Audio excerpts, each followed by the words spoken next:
His reign lasted nearly 300 years.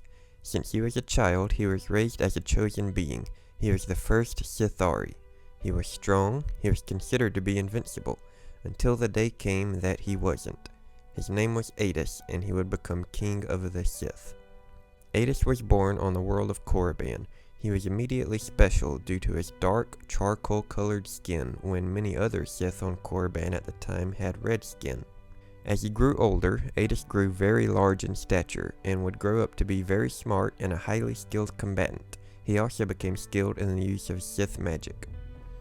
Adis would arm himself in a suit of armor, and his weapons of choice were two highly dangerous, oversized battle axes, wielding one in each hand, which he would use in many conflicts as he would eventually unite the tribes and nations of Korriban. Due to these actions, Adis would become king of his home world. Adis would develop a reputation as one who is invincible, have an eternal reign, and was even looked upon as a god. This would earn him the title of the sith'ari, and if you saw one of our previous videos, you'll know a little bit about that. In fact, the period of his reign would become known as the Reign of the Axe.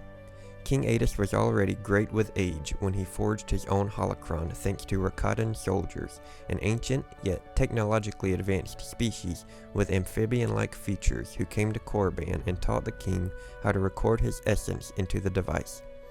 However, these Rakatan's true motives were eventually revealed as they would attempt to conquer the Sith and their world, which of course inevitably led to a great battle.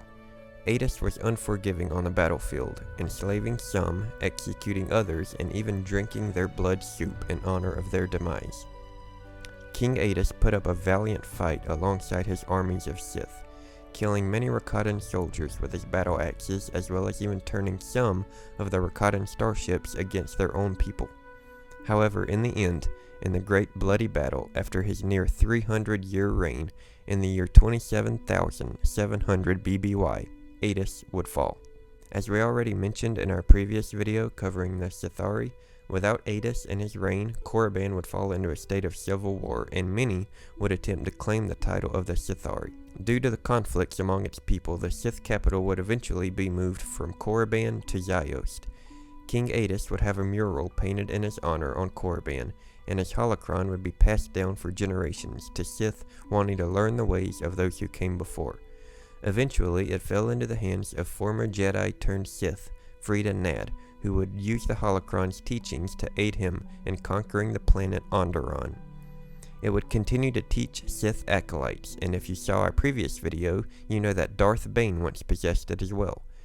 Adis' holocron was special, and the gatekeeper could be rather stubborn to say the least, and threaten or even turn down the user attempting to learn from it.